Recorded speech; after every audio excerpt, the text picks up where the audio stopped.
Michael Sheen has wiped out the debts of 900 individuals, worth a staggering £1 million. The 56-year-old paid the six-figure sum from his own money to establish a debt acquisition firm aimed at aiding residents in South Wales. Sheen, originally hailing from Newport, Wales, made a commitment to his followers 4 years ago, declaring himself a not-for-profit actor and pledging to allocate his earnings towards charitable causes.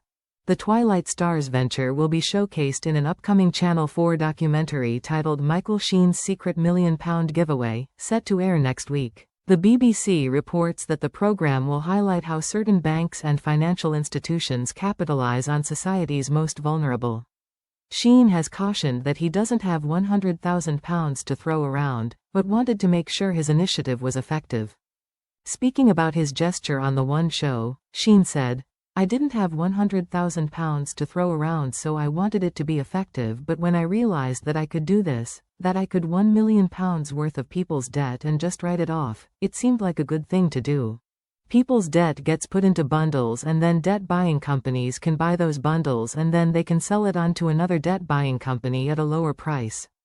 So the debt itself, even though the amount of people who owe is still the same, the people who own the debt can sell it for less and less money." He added, "So I was able to set up a company and for £100,000 of my own money, but £1 million worth of debt because it had come down in value." The inspiration for this venture struck after a poignant encounter with a woman in a Port Talbot cafe, who recounted the sorrow of steelworkers in tears after they lost their jobs following the closure of Port Talbot's last blast furnace. This gesture is one among many benevolent acts by the Welsh actor.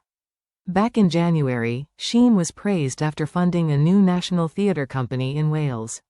He is reportedly set to become the artistic director of the Welsh National Theatre, revealing that he likes the idea of starting small and building up. He said, "I like the idea of starting small, simple, lean and building it up, working with what you've got.